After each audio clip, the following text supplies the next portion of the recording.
Bhajpa media प्रमुख अमित चिमनानी ने भाजपा के संकल्प कार्यालय में प्रेस को बताया कि कांग्रेस की भ्रष्ट सरकार की विधानसभा चुनाव में हार पक्की है। शराबबंदी होने की कोई उम्मीद नहीं है।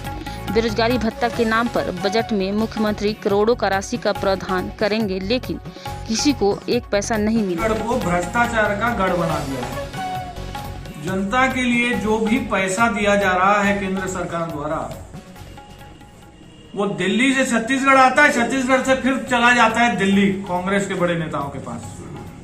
मोदी जी पैसा भेजते हैं जनता के लिए, निकलता छत्तीसगढ़ के सरकार के नजदीकी अधिकारियों के घर से। और बड़ी हैरानी वाली बात है और पीड़ा देने वाली बात है कि छत्तीसगढ़ के गरीबों के हक का पैसा जिन अधिकारियों ने लूटा है, मुख्यमंत्री और इनकी प्रदेश प्रभारी शैलजा जी आज भी उन अधिकारियों के साथ खड़ी हैं। इसका मतलब है कि कांग्रेस का जो हाथ है वो भ्रष्टाचारियों के साथ है। जनता भ्रष्टाचारियों का साथ कभी नहीं देती। 2023 में कांग्रेस का जाना तय है।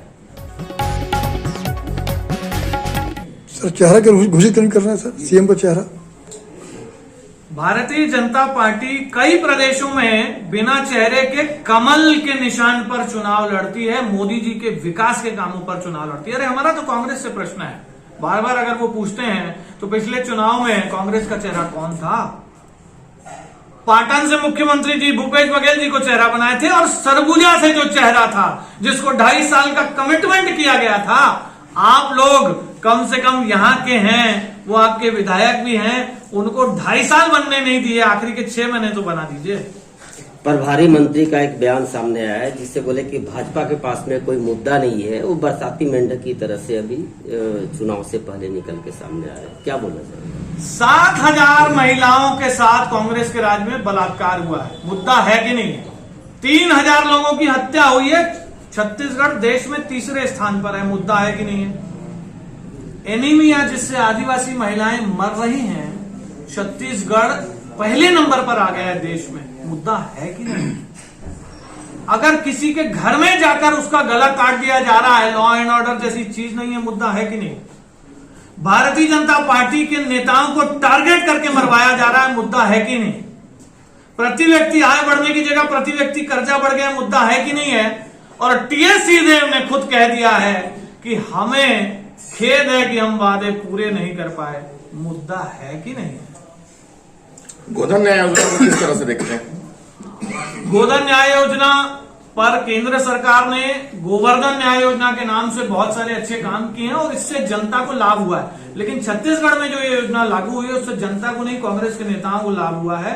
जनता के हक का पैसा कांग्रेस के नेता खा रहे हैं, और ये बताया जाता है कि गोबर खरीदा गया और फिर बारिश में बह गया, और ये जो धान का पैसा है वो कांग्रेस के लोग खा जाते हैं। 14 विधानसभा सीटों को लेके आपकी क्या प्रक्रिया है, किस तरह से देखते हैं? चुनाव को लेकर क्या तैयारी रहेगी? जी सरगुजा 14 छत्तीसगढ़ का भी बता दीजिए। देखिए, सबसे बड़ा रोष सरगुजा में इस बात को लेकर के है कि सरगुजा के वासियों ने जो वोट दिया था वो इस आधार पर दिया था कि टीएस सिंहदेव मुख्यमंत्री बनेंगे, लेकिन वो नहीं बने हैं।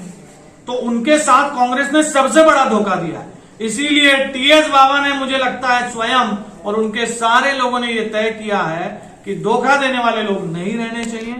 भारतीय जनता पार्टी ने सरगुजा को मेडिकल कॉलेज दिया, और मेरे पास ये 25 पन्नों के विकास कार्यों की सूची है। यहाँ पे नर्सिंग कॉलेज से लेकर सड़कों के निर्माण से लेकर के यहाँ पर सरस्वती साइकिल योजना में 40,000 बच्चियों को हमने साइकिल दी थी, कई हजार लोगों को हमने स्मार्ट कार्ड दिया था।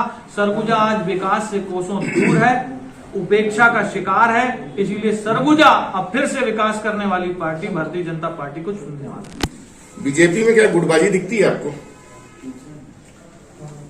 मैंने गुटबाजी को लेकर के अभी बातें कही कि कांग्रेस के प्रदेश अध्यक्ष को ये लिखकर देना पड़ रहा है कि मेरी मर्जी के बिना आप फ्लैक्स नहीं लगा सकते। कभी भी एक लोकतांत्रिक पार्टी में हमने ऐसा नहीं सुना था।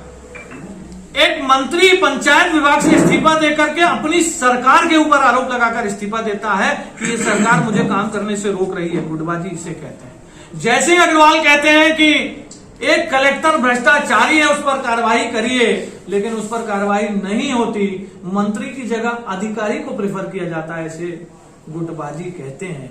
और जहां तक भारतीय जनता पार्टी का सवाल है, हम विपक्ष में हैं। हमने विपक्ष की आवाज को, जनता की आवाज को विपक्ष के रूप में सदन से लेकर सड़क तक बुलंद किया है और आगे भी हम जनता की अपेक्षा आकांक्षाओं के लिए संघर्ष करने को तत्पर हैं।